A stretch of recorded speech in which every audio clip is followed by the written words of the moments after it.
I want to make it very clear in the beginning, I'm not anti-government. I don't believe in terrorism. And I want to make it especially clear that there are a lot of good people in the FBI and the CIA, naval intelligence, army intelligence, military intelligence, NSA. Unfortunately, there are a few key people in key positions who have made a difference, a big difference, in what's happening in America today. So, looking back, my personal experiences, I retired from the FBI March 1979. At that time, I was in charge of the FBI Los Angeles Division. I had more than 700 personnel under my command. The Attorney General of the United States, Griffin Bell, asked me after I retired if I'd coordinate security for the Pan American Games. I did. I was a consultant in the 1984 Los Angeles Olympics. I was a consultant for former Governor Jerry Brown, California Narcotic Authority. So I do have credentials. My first major, and credibility, believe me. Now, if you read the internet, you may not think so, because there are some heavy-duty FBI informants out there like Stu Webb and Barbara Hartwell, who are MKUltra mind control victims, CIA mind control victims, who are making all kinds of disparaging remarks about me. But I don't want to deal with those people, because if you read their material, you'll see that it's designed to discredit people like me, former State Senator John DeCamp, and other leaders who are trying our best to expose what's happening in America today, and actually around the world. Let's go back to 1776, May the 1st. Adam Weishaupt was commissioned by the Rothschild family to set up the goals to control and take over the world with a one world government. Adam Weishaupt came up with 25 goals. Among these goals were control the press, corrupt the youth through sex and drugs, elect our own people meaning the Illuminati, to key positions in all levels of the government, city, county, state, and federal. And it goes on. The final goal was to take over the world, the one world government. Information is very well documented by William Guy Carr in his magazine, his book, Pawns in the Game. When I retired, I had no idea what was going on. I had no idea about the Illuminati. I had no idea about Adam Weishaupt.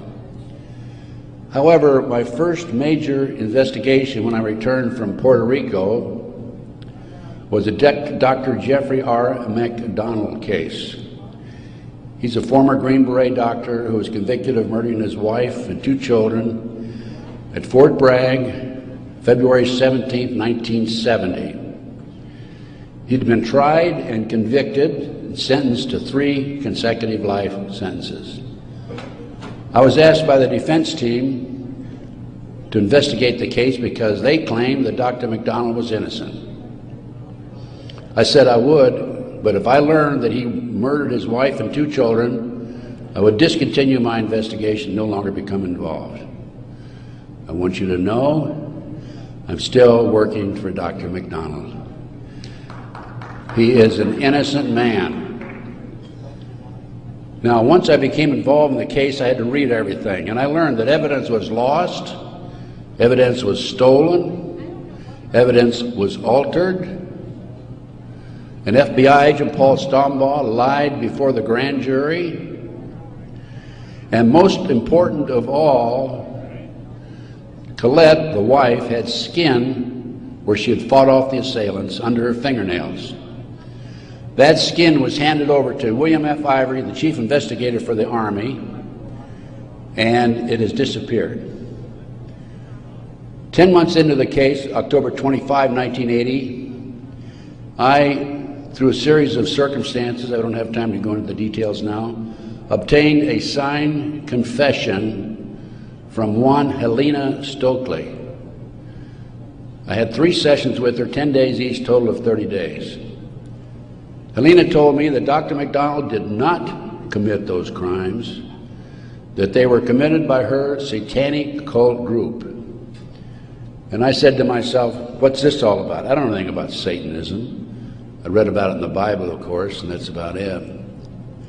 But as I delved into the case, I learned that drugs from Southeast Asia were being flown into the United States to various military bases in plastic bags in the bodies of the dead GIs. I further learned from Helena that her satanic cult group was involved in distributing these drugs up and down the East Coast. They were mad at Dr. McDonald because he was abusive to the cult members and the GIs who went to the civilian hospital where he was moonlighting for relief of some sort. So they went in and attacked him that night. There were a total of 7 involved in the crime. She named them all for me. Right now, today, I know where some of them are located. But to further check and document this, I went to the UCLA library, and I found out, in fact, in the Time magazine, January 1, 1973, there was an article about bringing drugs in plastic bags in the body cavities of dead GIs. There was no question in my mind Helena was telling the truth.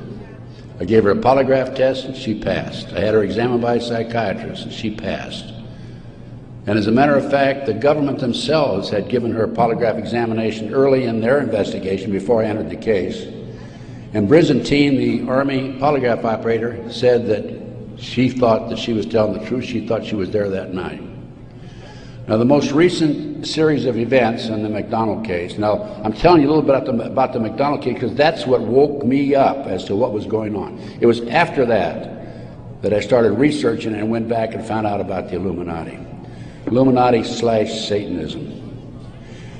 It was after that I learned considerable more about what was going on. And the most recent information, Dr. McDonald, who's been in the penitentiary for some 25 or 26 years now, appeared before a parole board just 2 days ago, his first that he's ever appeared before a parole board. And the reason he had never appeared before is because, in his opinion, had he appeared before, it would be an admission of guilt. In this particular instance, he still claimed he was innocent, but he did appear before the board because he's a newlywed individual with a woman named Kathy. And of course, if you read the papers in the last 2 days, his parole was turned down, and the parole board made him eligible for another hearing in 15 years. This poor man not only lost his wife and 2 children, he has served 25 years in the penitentiary and another 15 years to go. He's 61 years old. I am still working the case. What are the latest developments on the case? In 1997, the judge, federal judge, agreed to do DNA tests. And they chose 15 individual pieces of evidence to be examined. However, the judge said that when you open the evidence envelopes, only the prosecutor can be present. Well, they opened the evidence envelopes. The prosecutor did. How many do you think were empty? 5. 5 evidence envelopes were empty. The skin under Colette's fingernails would have established Dr. McDonald's innocence alone. Now we have DNA authorized in 1997. Here we are in 2005. They still have not completed the DNA test. From the McDonald case, the next case I worked of a major consequence was the McMartin preschool case in Manhattan Beach, California. The children there claimed There were tunnels under the school. They were taken into the tunnels and through the tunnels up into the trap door of a bathroom in a triplex next door, placed in automobiles and prostituted in the community. These are 2-, 3-, and 4-year-old children before they entered kindergarten. In addition, the children claimed that they were flown into the mountains where they were involved with adults in robes, black robes, chanting, candles. They talked about the brown babies who were cut up, actually sacrificed. And in checking into this and researching this, of course, this was obviously a satanic ceremony. The McMartin family, who owned the preschool, they were tried of Dre Bucky and his grandmother. The grandmother was acquitted, hung jury on Ray Bucky. The second trial, another hung jury.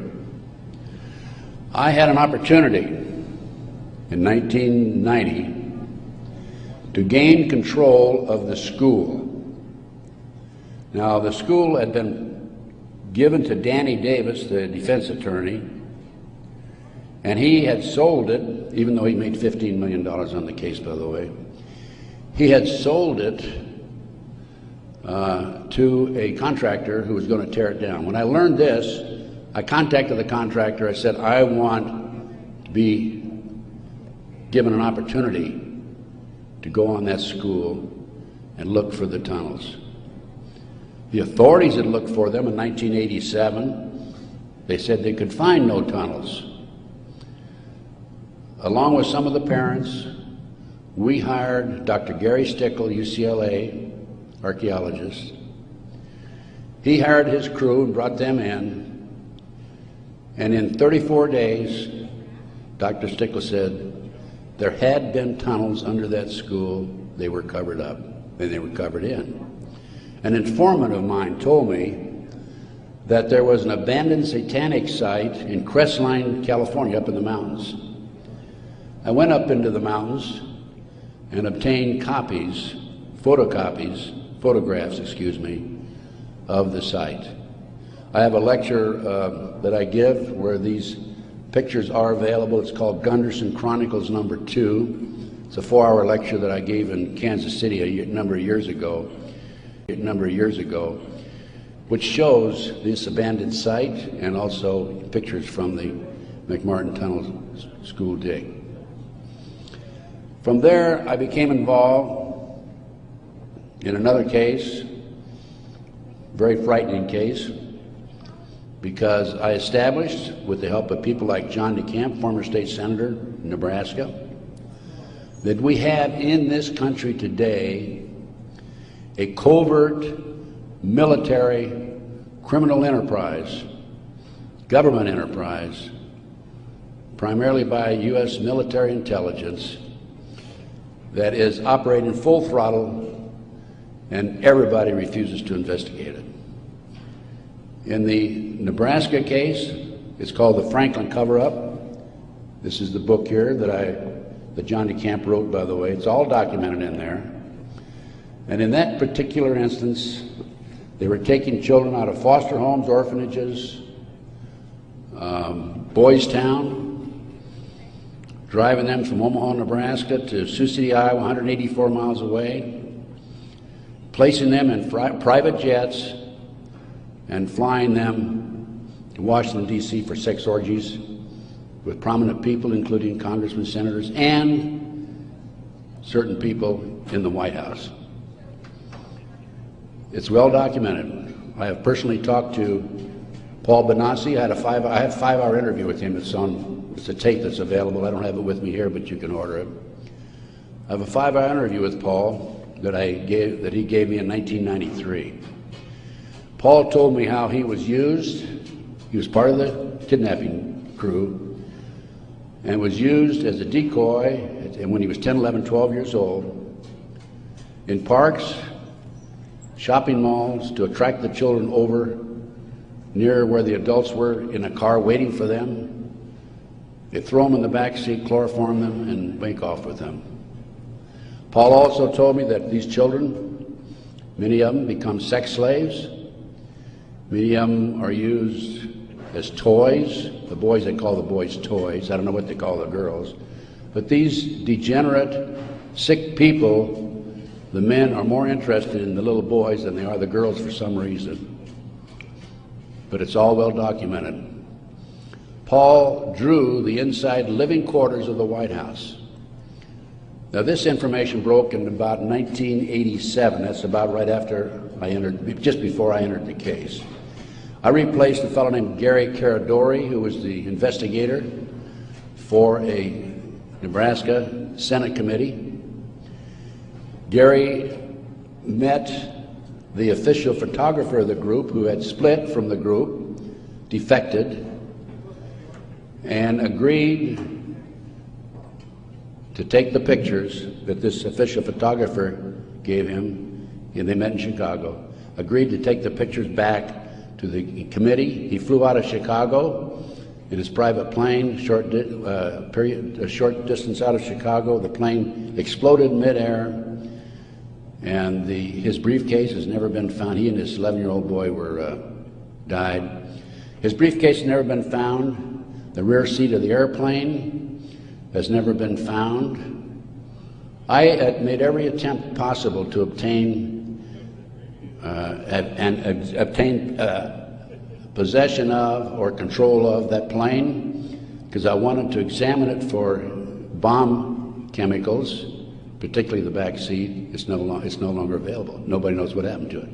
Gary Caradori was a civilian, yet it was taken to a military base for examination. A deputy sheriff was the first one on the scene. He saw the pictures. He started picking up the pictures. An FBI agent came along, took the pictures away from him, told him to keep his mouth shut.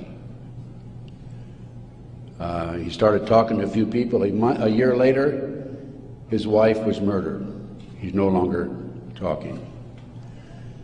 This international child kidnapping ring, I later learned, was out of Washington, D.C. It was very active, and the organization is known as the Finders. And I have a report on the Finders back there. Everything I'm telling you is documented, by the way. The Finders has been established and operating throughout the 1960s up to the present time. It was exposed in 1987. They moved their operation to Wichita, Kansas, and they're operating right today in Wichita, Kansas. I have taken my report to the FBI half a dozen times, demanded an investigation, and I have yet to be interviewed. So we have the Finders, we have the Franklin cover-up, which documents what I'm telling you. We have the pawns in the game. Pawns in the game is the Illuminati. This is the Illuminati/satanic movement in this country today. And the last thing I'm going to mention in the way of a book is why Johnny can't come home.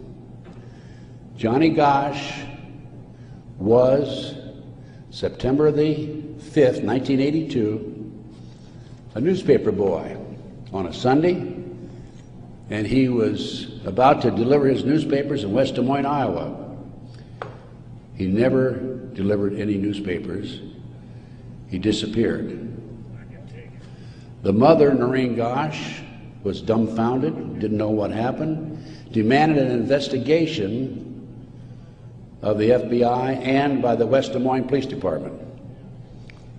The chief of police in West Des Moines said to her, even though he disappeared, we do not have any witnesses who saw him being grabbed and placed in a car or being taken control of.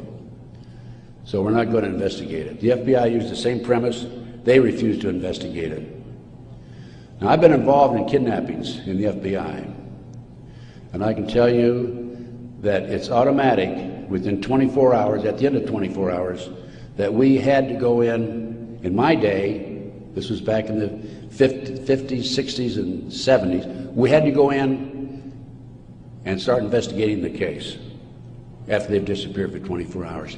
Today, As I stand here and you sit there, the children are disappearing in this country at the rate of 83 per hour. That's over 700,000 children a year. Now, I can go back to July 1982. The Reader's Digest claimed there were 100,000 children disappearing every year. There's another statistic that I find very interesting, and that is that it is estimated 2,500 children are kidnapped and murdered in this country every year. That's an unbelievable figure. Yet, the FBI refuses to investigate it. Now, after the Nebraska case, and part of the Nebraska case, most recently, we have a young man named Jeff Gannon, who has appeared in the White House using a fraudulent press pass. This has happened within the last month. Certain people in the White House were questioning him and were suspicious of him because when he would engage in a press conference with the president, President Bush, he was asking what they called soft questions. Soft questions meaning the president would have an answer for them, he'd look good. Somebody started checking into his background. They learned that he was actually an individual named Jim Guckert. This is all on the internet, by the way. And Guckert had a homosexual website. So Jeff Gannon is an alias of Jim Guckert. Now his picture appeared in the internet, and he is believed to be Johnny Gosch, who was kidnapped September the 5, 1982. The mother, Noreen Gosch, who wrote this book, Why Johnny Can't Come Home, I have a 2-hour interview with her on video, available again if you want to check my order blank. She did not sit still for this. Can you imagine if the 83 mothers of children who disappear every hour would do what Noreen Gosch has done? We wouldn't have this problem today. She went to the FBI, demanded an investigation. They refused to investigate. The police refused to investigate because the case tied into the Franklin cover-up. Some of our top politicians in the country, leading businessmen, Harold Anderson was identified by the children, past publisher of the Omaha World Herald. The head of the Nebraska Forestry Service was identified by these children. There 80 children came forward in this Nebraska case. And it goes, as I said, right up to the White House. In 1987, according to Paul Benassi, he was furnishing toys, or little boys, young boys, to the sick people, certain sick individuals, in the White House itself. I have the names of some of these people. No need to mention it here. Some of them are mentioned in the Franklin cover-up. But it does appear that Jeff Gannon is, in fact, Johnny Gosch. Noreen Gosch, the mother, has looked at the pictures. She believes it's Johnny Gosch because he has a scar on his right cheek about the size of a nickel. It's white. Gannon has a scar there also. Little Johnny Gosch had a birthmark on his left chest about 8 inches long. From looking at pictures of Jeff Gannon on the internet, it appears that he had a birthmark at one time, and there's been an attempt to erase it. I personally talked to one of the youngsters who was involved in this network. I've talked to several of them. And he assures me that Jeff Gannon is, in fact, Johnny Gosch. Well, how did Johnny Gosch get from West Des Moines, Iowa, 12 years old, all the way with a phony press pass into the White House as of a few weeks ago? Well, what happened to Johnny is that he was transported from West Des Moines, Iowa to Sioux City. He was placed on a farm for 3 weeks, sexually molested. He was taken to the mountains in Colorado, placed in a cage in a house of some sort, or a cabin, and then later he was used as a sex slave. They didn't kill him, they didn't sacrifice him, although a number of these kids are sacrificed in satanic ceremonies. Now, he escaped with another young man. They stole a car, and in 1997, Johnny knocked on his mother's door at 2:30 in the morning, Noreen Gosh, and said he wanted to talk to her. He was there with another young boy. He came in, he told Noreen, he says, "Mother, I was kidnapped. I've been placed in a covert military CIA-controlled, mind-controlled project and used as a sex slave." He said, "I can't come forward at this time because they will kill me." And then he left. Noreen says that's the last time she talked to him, 1997. Now, several years after that, a girl named Burns, who was a producer for 2020, decided to do a story on the Johnny Gosch kidnapping and the Nebraska case. And she interviewed me. In fact, I spent 5 days with her, gave her the benefit of all my research, which is available to you folks also. And then she got a lead that Johnny was hiding out on an Indian reservation in northern Minnesota. She went there and flushed him out, and he basically went into hiding, and now he shows up at the White House. He was a mind control victim. If you don't know anything about MKUltra mind control program, it came into this country through the German scientists after World War II. They were involved with the Nazis during the war and prior to World War II in developing robots and individuals to be used on command for anything that they wished, including assassinations and other nefarious activity.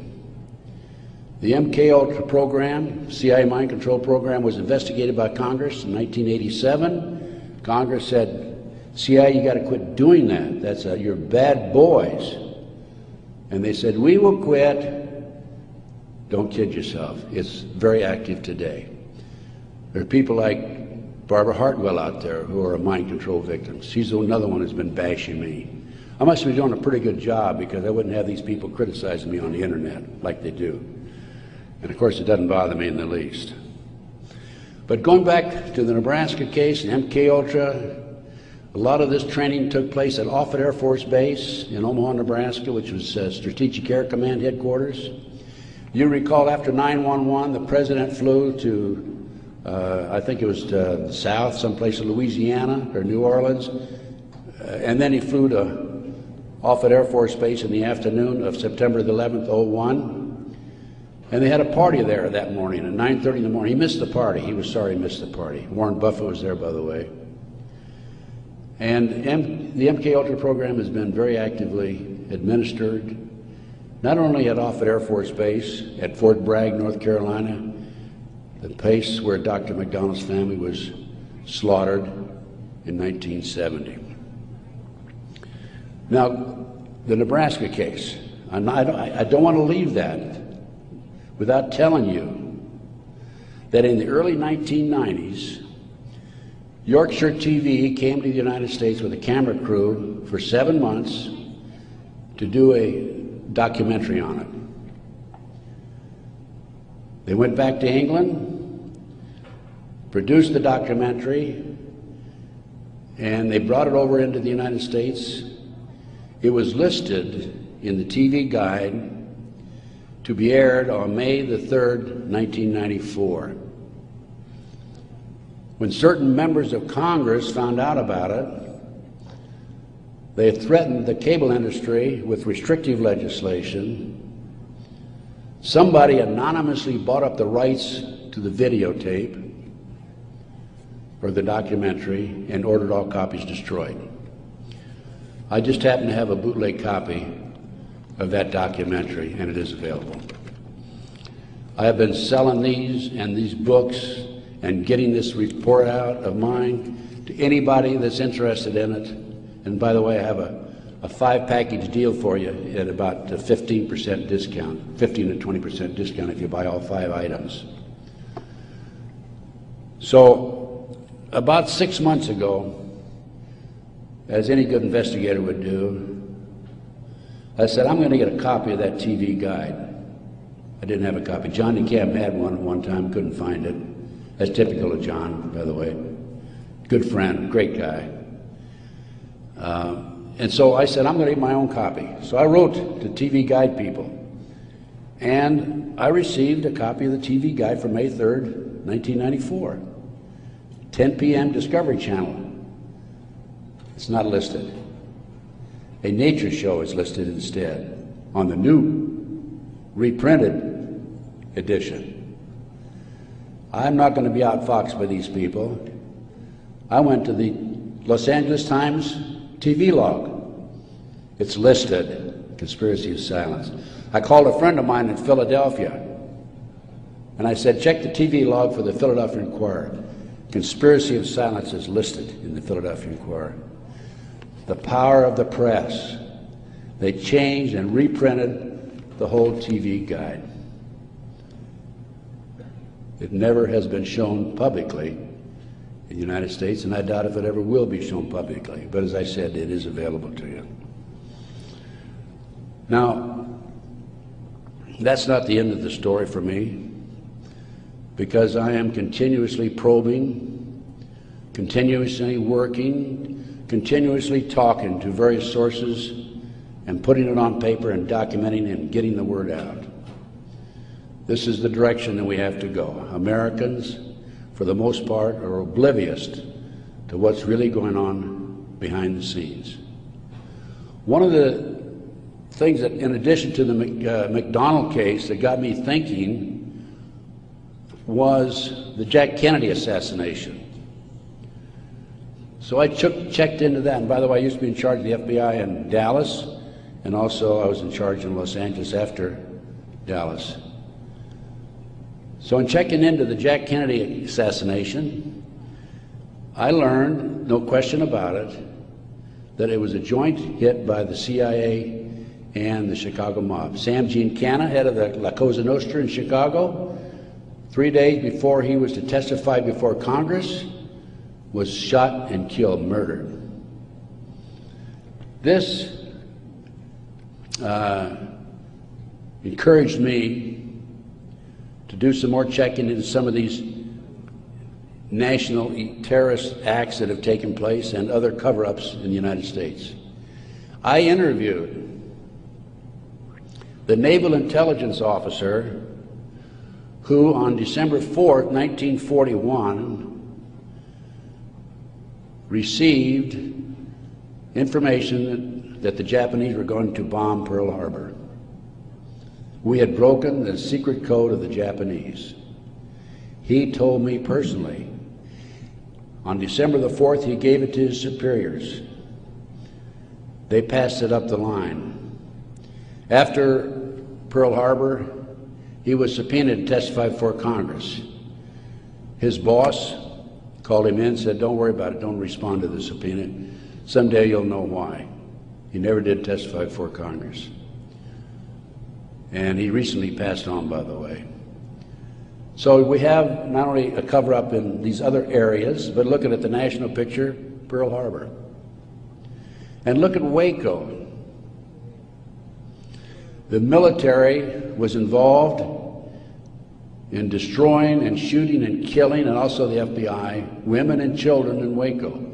They used tanks, military tanks, in violation of posse comitatus, which is a law that says the military cannot be used to enforce a civilian population.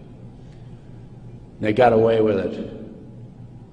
There's an interesting story. I did some research on Waco. As I've told you, I've done a lot of research. And in many instances, I've not only been there, I've done that, and I've been on the scene. I've spent most of my retirement money investigating these matters, including Oklahoma City, and I'll go into that in just a minute, 911 and so forth. But in Waco, there were 4 BATF agents who were shot and killed.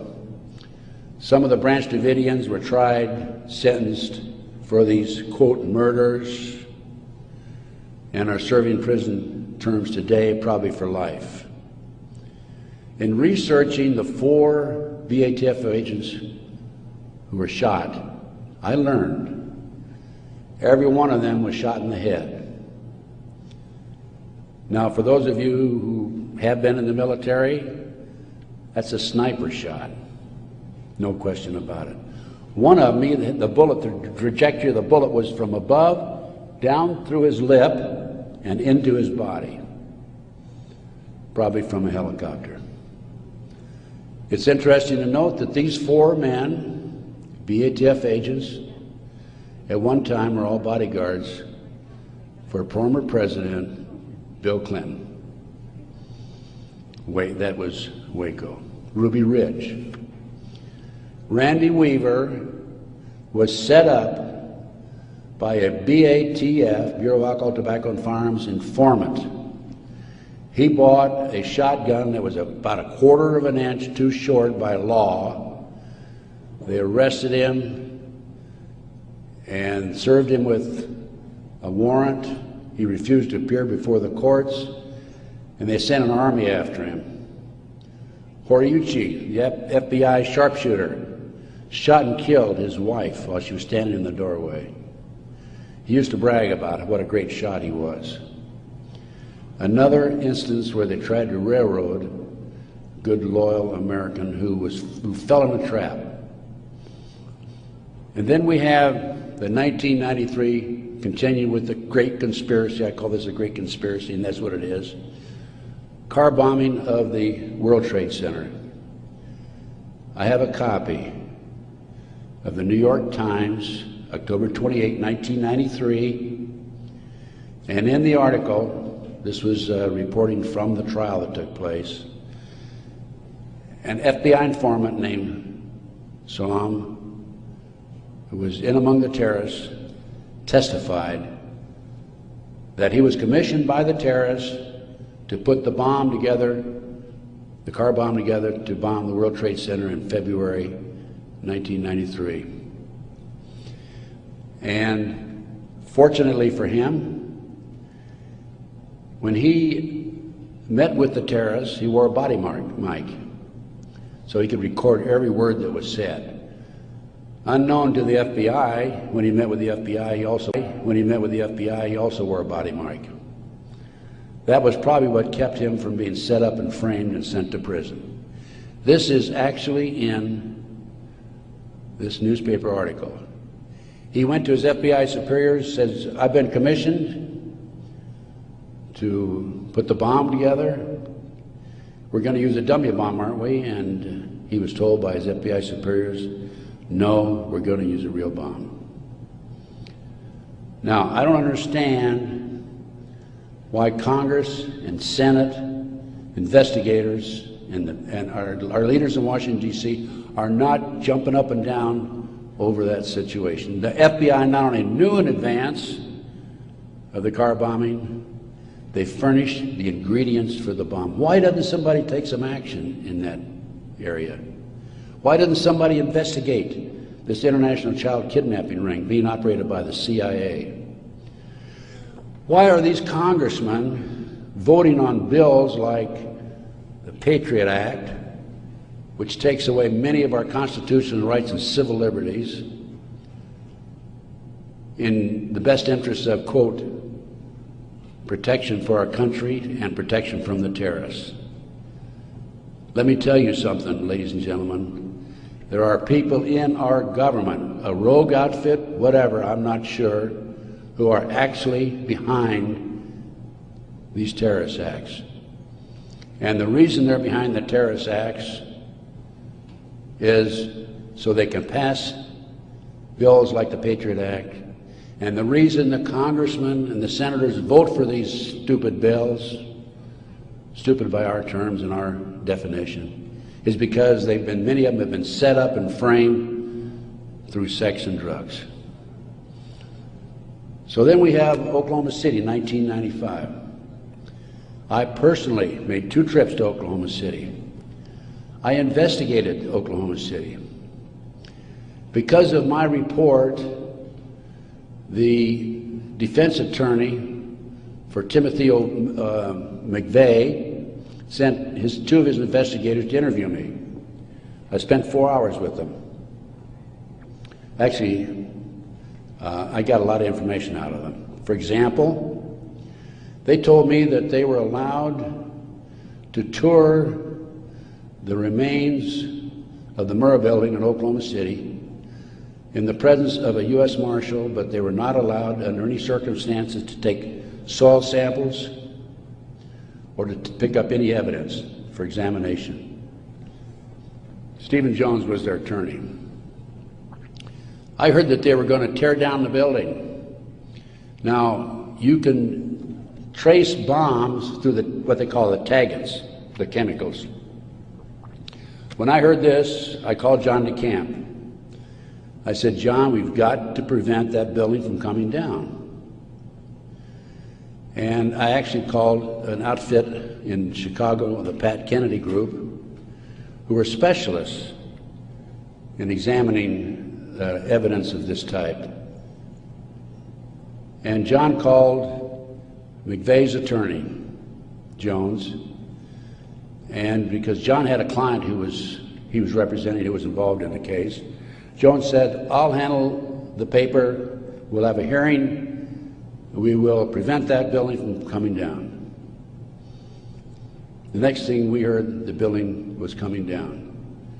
John called Jones, what's going on? And he had no good answer for it. That was evidence. I've been at many a crime scene. It is critical that the evidence be preserved. That was a huge cover-up. McVeigh wrote a letter to his sister. McVeigh was in Special Forces. The government says, military says, oh no, he flunked out. He didn't flunk out. He was recruited out of Special Forces, according to him, a letter he wrote to his sister, to be trained to be a CIA assassin and also to work for the CIA international drug operation, both against the competition and for the CIA pro-drug people. McVeigh was, in my opinion, an MK-Ultra mind control victim. He was visited in prison in Oklahoma and in Colorado by Dr. Jolly West. This was secret, by the way. I happened to find out because I made some phone calls to the right people. Jolly West was one of the foremost leaders, along with Sidney Gottlieb, in the CIA's MK-Ultra mind control operation. Why would somebody like Jolly West go interview McVeigh, not only in Oklahoma but also in Colorado during the trial? Because he was a mind control victim himself. At one time, it was reported, I think in the U.S. News and World Report, that McVeigh had a microchip in his buttocks. Our military reportedly have been using microchips to keep track of their soldiers. The bomb in the truck allegedly was a fertilizer bomb. The government first announced that it was a 1,500-pound bomb and then a 2,500-pound bomb, and I think it ended up being 4,800 pounds. That bomb that was in the truck destroyed half the building. A 4,800-pound fertilizer bomb, ammonia nitrate fertilizer bomb, dissipates and did not have the potential, the possibility of destroying that much of the building. After the Oklahoma City bomb went off, I had a call from a friend of mine, Michael Riconosciuto. For those of you who are making notes, look up in the internet, R-I-C-O-N-O-S-C-I-U-T-O. Michael Riconosciuto. I've been working with Michael since the early 1980s, 82 is when I first met him. He was a CIA agent, operative for some 2 decades. He was also an FBI informant at one time. His father owned the Hercules Manufacturing in Silicon Valley, California. Hercules Manufacturing developed what is known as the electro-hydrodynamic gaseous fuel device, which is a highly classified bomb. The bomb was actually manufactured by Dyna Nobel out of Salt Lake City. Now, Michael, in the meantime, is in jail now, right today. In fact, I talked to him yesterday because he started to talk before the Brooks Committee about a very interesting case involving the Promise software. The Promise software was in a computer operation that developed all kinds of intelligence information on you and I and every citizen in America.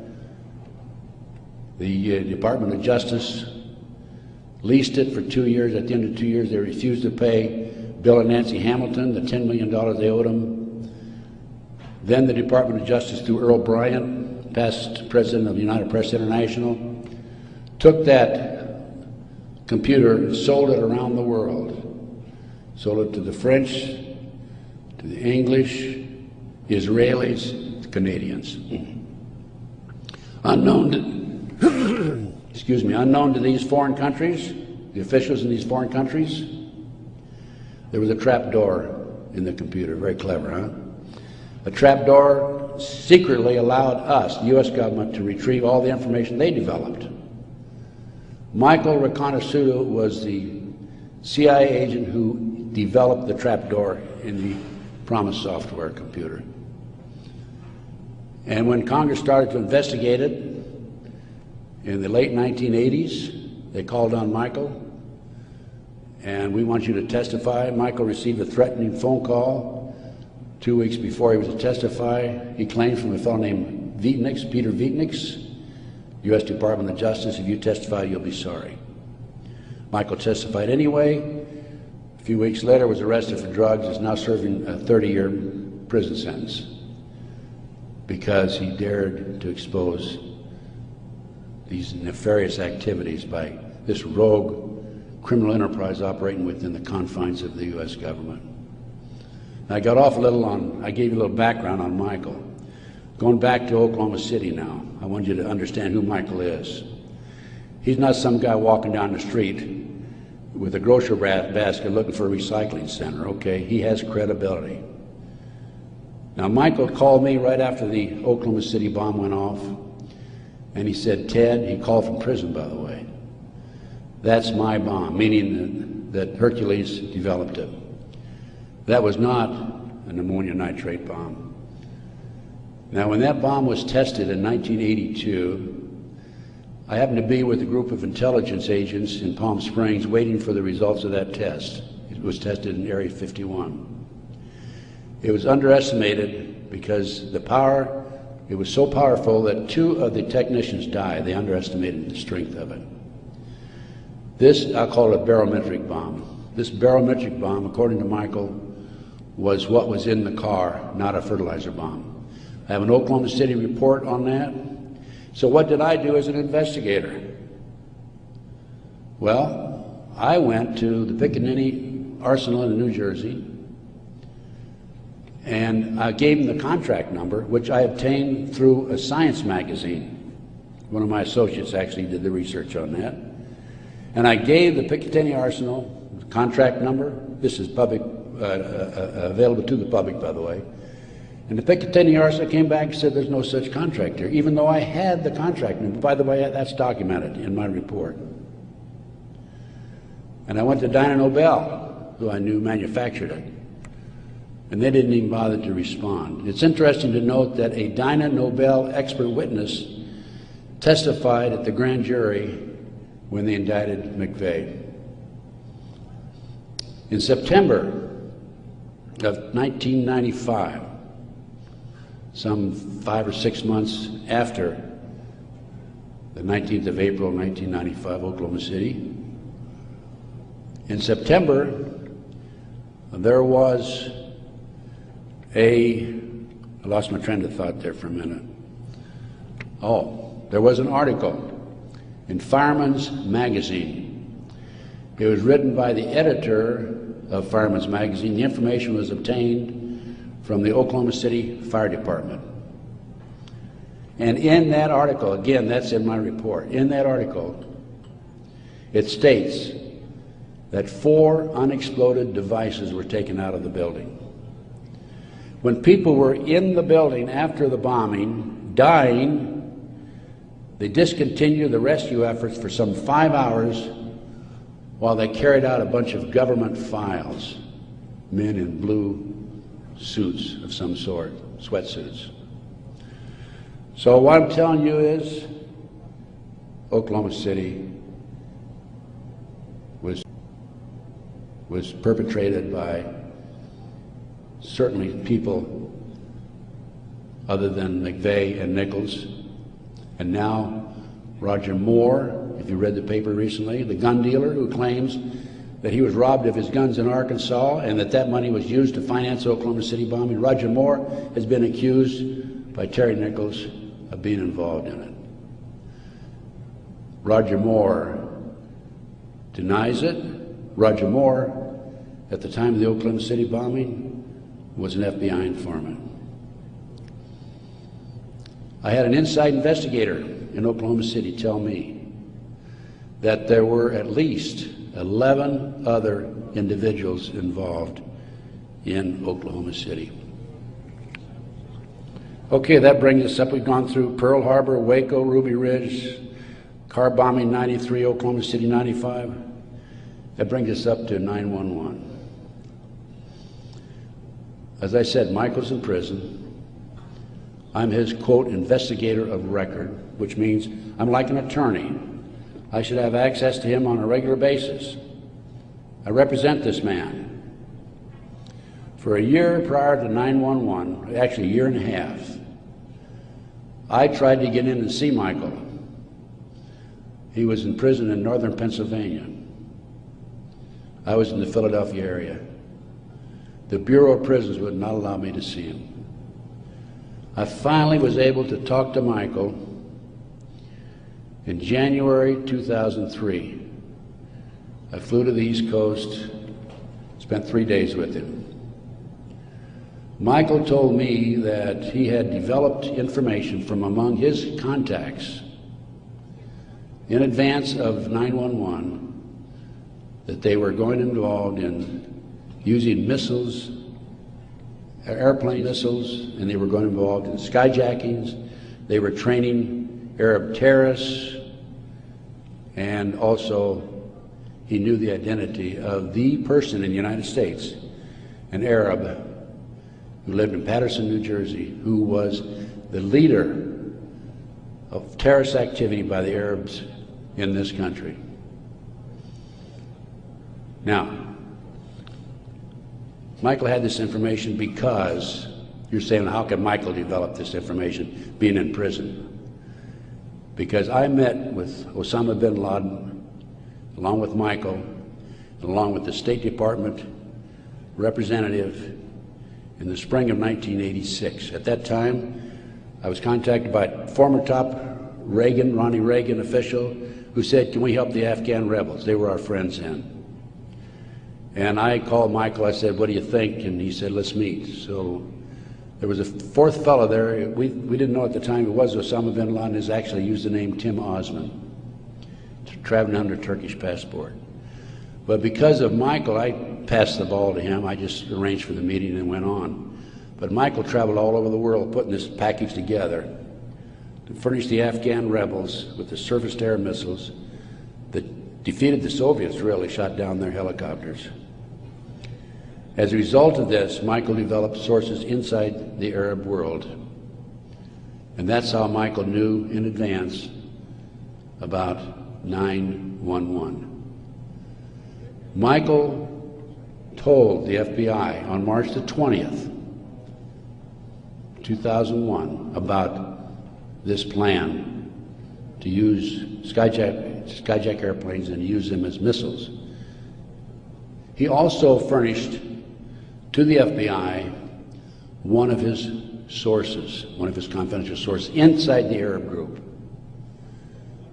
The FBI interviewed him, threatened him with prosecution, and deported him.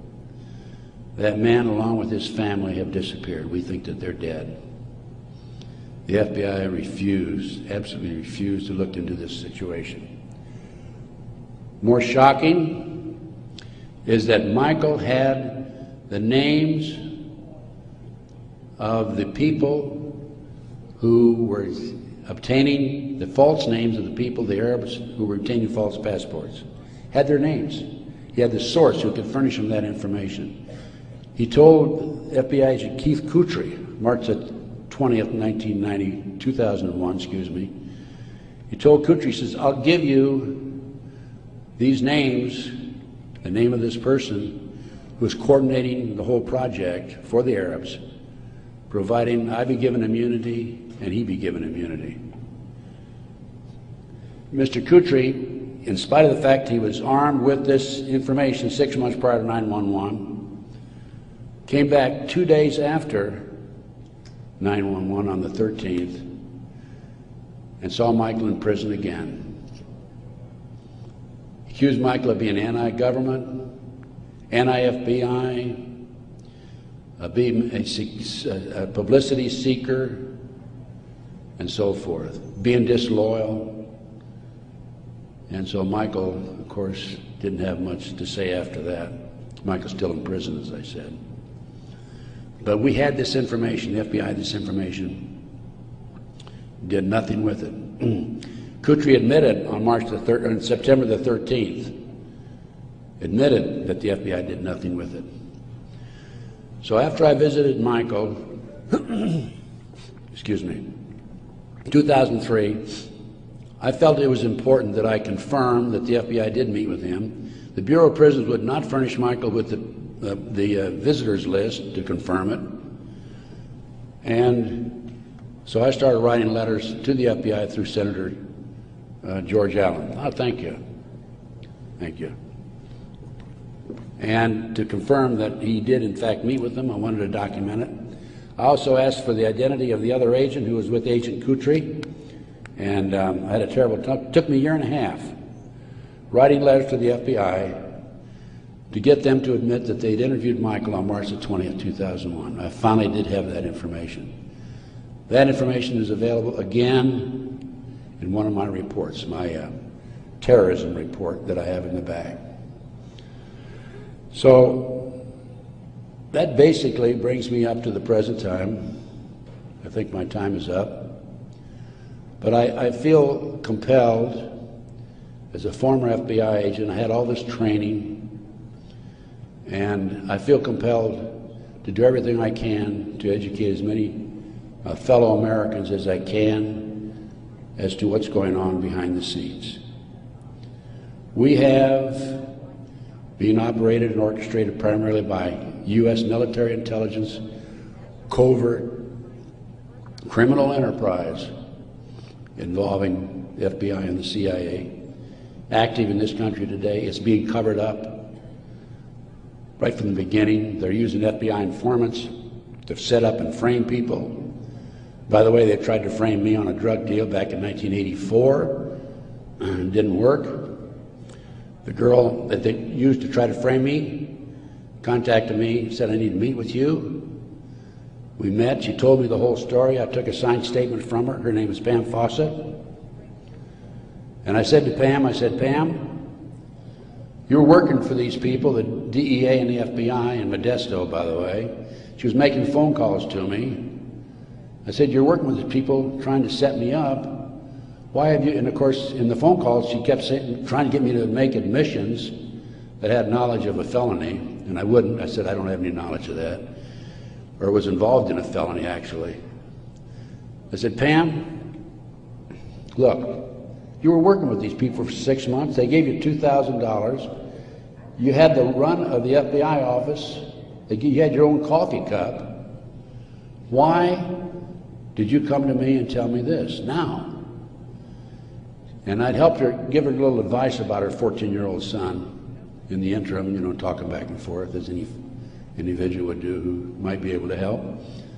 And she said, Ted, I woke up the other morning and I realized you're the only honest son of a bitch I've talked to in 6 months. Those were her exact words. The FBI not only tried to set me up on a drug deal, I've also been the victim of 4 separate investigations. They tried to set me up on a fraud case in Dallas.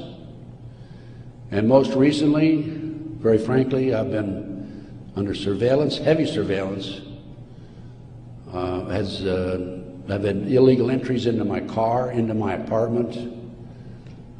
There's been attempts to gas me within the last month. And I was able to anticipate it and avoid it. But they don't want people like me out telling the truth. And that's what I'm doing. And I will not stop. I will continue to do so in the future. So that's basically it. I brought you from 1776 to the present time. We went through one conspiracy after another. Brian Gimble was interviewing Jim Nichols, Terry Nichols' brother, on national TV after the Oklahoma City bombing, by the way. And I had given Jim Nichols my Oklahoma City bombing report. And Jim said to Brian Gumble, he says, have you read Ted Gunderson's Oklahoma City report? And Gumble says, oh, Ted Gunderson's a conspiracy theorist. I want you to know I'm not a conspiracy theorist. I'm a conspiracy realist. It is there. All you have to do is get your own website, get your own internet, go out. There's a lot of disinformation out there, but you can pick out what's really solid and what's really truthful. And I have 25 years of research on that back table back there. And if you buy any of my reports or this videotape or any of my material, I want you to make a promise that you will make copies and distribute it far and wide. We need to wake up America. Right now, let me emphasize again, I'm not anti-American. I don't believe in violence. I believe in change through legal means. But we need to wake up an apathetic, sleeping society that is active in America today. And this not only ties into MK Ultra, CIA, it ties into Satanism. There are approximately 4 million practicing Satanists in America today involved in the Nebraska case. And I can go on about satanic cults for another hour, but I think my time is almost up. I might mention that, speaking of Satanism, there are between 50 and 60,000 human sacrifices, according to 3 different sources, in this country every year. The satanic cults operate secretly. The satanic cults are, along with our covert criminal enterprise within the government, a serious threat to our society. And I thank you very much.